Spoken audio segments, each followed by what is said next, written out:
प्रिय विद्यार्थियों, मैं दिग्विजय परिवर्धन जैविकी की प्रथम इकाई के अंदर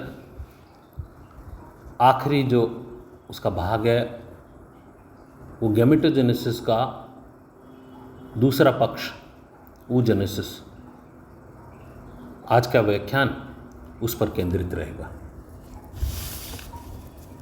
हम सब जानते हैं कि जो गैमेटोजेनेसिस है उसमें जनन कोशिकाओं से गैमेट्स के निर्माण की क्रिया को गैमेटोजेनेसिस कहते हैं। ये दो प्रकार की होती है। एक होती है शुक्राणु जनन, जिसके अंदर टेस्टिस द्वारा शुक्राणु का निर्माण होता है, और दूसरे में ओवरी में अंड जनन, जिसे oogenesis कहते हैं, वो पाई जाती है। आज का व्याख्यान अपना oogenesis पर रहेगा। जैसा मैंने शब्द काम में लिया, ओवरी में या अंडाशय में मादा युग्मक अंडाणु के निर्माण को अंड जनन कहते हैं। अर्थात ओवरी के दो प्रमुख कार्य होते हैं। पहला कार्य उसका ओवम का निर्माण व उसका प्रोटेक्शन, और दूसरा कार्य होता है हार्मोन का निर्माण। आगे अपन इसका विस्तृत अध्ययन करेंगे तो इस कार्य को बखूबी अपन देखेंगे, किस प्रकार ओवरी से जो ओवम बना है उसका निर्माण किस प्रकार होता है, किस प्रकार से विभिन्न हार्मोन स्रावित करता है ओवरी, जो आगे चलकर निषेचन की क्रिया में और जनन की क्रिया में सहायक रहते हैं। ये जो चित्र आपके सामने है वो ये दर्शाता है कि अपन ने जो अभी स्पर्मेटोजेनेसिस किया था वो एक कंटिन्यूस प्रोसेस था। वो प्यूबर्टी के बाद के अंदर उसमें टेस्टिस के अंदर स्पर्मेटोजेनेसिस की क्रिया शुरू हो जाती है। लेकिन इसके विपरीत यहाँ पर हम देखते हैं कि ये एक डिसकंटिन्यूस प्रोसेस है। समय समय पर इसमें इसके विकास को अरेस्ट कर लिया जाता है, रोक लिया जाता है। सबसे पहले शुरुआत करते हैं सबसे पहले भ्रूण के पहले महीने की, the first month of gestation. इस पहले महीने के अंदर 1700 फॉलिकल्स का निर्माण होता है, जिन्हें प्राइमरी फॉलिकल्स कहते हैं।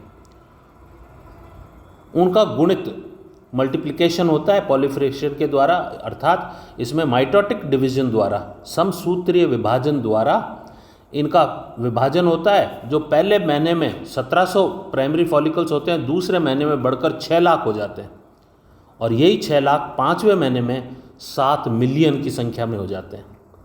लेकिन जब जन्म लेती है मादा बच्ची, तो उसकी ओवरी के अंदर at the time of birth 7 million से घटकर 2 मिलियन प्राइमरी फॉलिकल्स रह जाते हैं। अर्थात इस विकास के दौरान में ये 5 मिलियन स्वतः ही विकास के क्रम में नष्ट होकर अवशोषित कर लिए जाते हैं।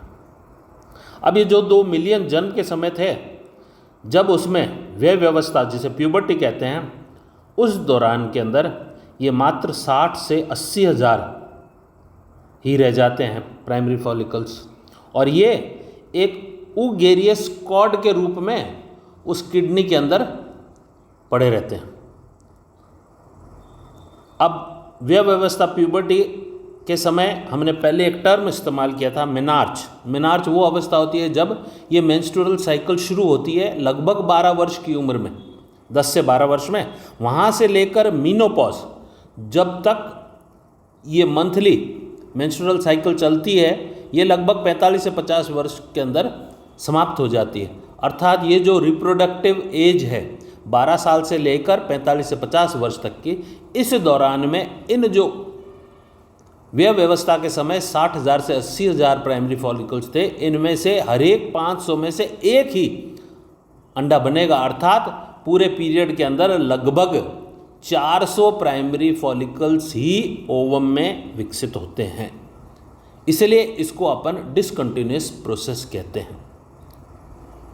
इतना स्पष्ट होने के बाद में अब आते हैं अपन ये किस प्रकार से होता है। अगर डायग्रामेटिक रिप्रेजेंटेशन देखें तो ये जो प्राइमोर्डियल जर्म सेल्स या प्राइमोर्डियल फॉलिकल्स यहाँ कहते हैं, उनको अपन यहाँ ऊगोनियम कहते हैं। ये सबसे पहला चित्र ऊगोनियम का है। और फिर ये मल्टीप्लिकेशन कर कर ये अपनी संख्याएं, जैसे मैंने संख्या बताई उतनी लगभग संख्या, ये 7 मिलियन के आसपास संख्या 5वें महीने में और 2 मिलियन संख्या जन्म के समय इनकी आ जाती है।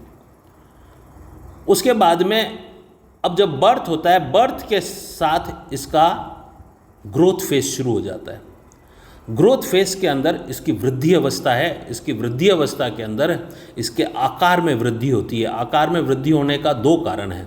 इसको अपन मोटे तौर पर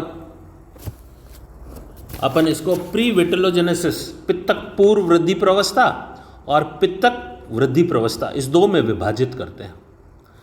अर्थात जब मैं आकार की बात करूं तो जो आकार है मनुष्य के अंदर, ये उस अंडे का 200 गुना आकार में वृद्धि इस अवस्था के दौरान होती है।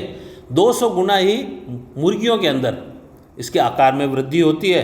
2000 गुना आकार में वृद्धि होती है मेंढकों में, और लगभग 90,000 गुना आकार में वृद्धि होती है ड्रोसोफिला के अंदर। इस वृद्धि अवस्था में, जैसा मैंने अभी पूर्व में बताया कि पित्तक पूर्व वृद्धि अवस्था, इस दौरान जो चेंजेस होते हैं, परिवर्तन होते हैं, वो सबसे पहले न्यूक्लियस में होता है। न्यूक्लियस में जीन परिवर्धन, जिसे जीन एम्प्लीफिकेशन के कारण इसमें जायंट क्रोमोसोम्स का निर्माण होता है। माइटोकॉन्ड्रिया के अंदर संख्या में वृद्धि होती है और साइटोप्लाज्मिक डीएनए की संख्या बहुत अधिक बढ़ जाती है, जिसके कारण से एक माइटोकॉन्ड्रियल क्लाउड्स, माइटोकॉन्ड्रिया के बादल का निर्माण करते हैं।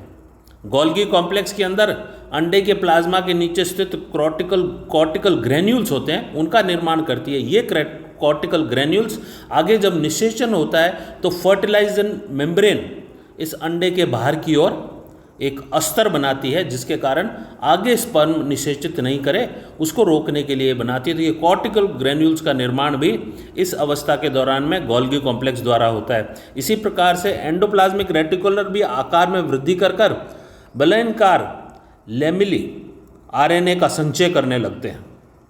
इतना चेंजेस के बाद में इसका पित्तक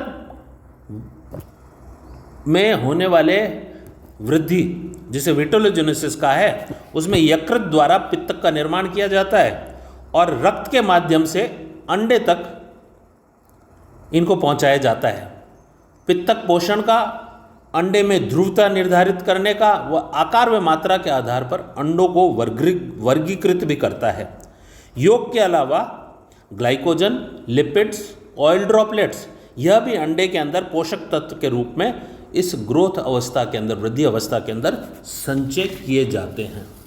इसके बाद में अगर डिटेल में अब अपन देखें, उसके बाद में यहाँ पर अब शुरू होती है व्यय व्यवस्था। प्यूबर्टी के बाद के अंदर इसके अंदर फर्स्ट मियोटिक डिवीजन होता है, जो अर्धसूत्रीय विभाजन है। उसके बाद में अपने को सेकेंडरी स्पर्मेटोसाइट मिलता है, जो कि अब हैप्लॉइड हो गया है। अभी तक 2n था, अब n हो गया है। ये प्यूबर्टी के बाद के अंदर हुआ। और एक दूसरा जो इसके साथ डिवीजन हुआ, जिसके अंदर साइटोप्लाज्म की मात्रा बहुत कम रही, या अनइक्वल डिवीजन होता है। स्पर्मेटोजेनेसिस में बराबर का विभाजन होता है, या बराबर का ना होकर अनइक्वल, बहुत थोड़ी सी साइटोप्लाज्म पोलर बॉडी के साथ में जाती है, जो या तो डीजेनरेट हो जाती है या विभाजन करती है, तो भी बाद में जाकर पुनः डीजेनरेट हो जाती है और बड़ा सेकेंडरी oocyte अपने को मिलता है। और ये oocyte, सेकेंडरी oocyte यहाँ पर रुक जाता है जब तक कि स्पर्म की एंट्री नहीं हो और फर्टिलाइजेशन नहीं हो। स्पर्म से फर्टिलाइज निषेचन की क्रिया होने के बाद में ही सेकेंड मियोटिक डिवीजन होता है और ओवम या ऊटेड और एक छोटा सा दूसरी polar body, second polar body और निर्माण होती है, जो अक्रियाशील और ये कोई कार्य नहीं आती, अवशोषित कर ली जाती है, डीजेनरेट स्वतः हो जाती है। और ये जब निषेचन की क्रिया के दौरान में इसका फिर विकास होकर ये ओवम या ऊटेड इसको अपन कहते हैं।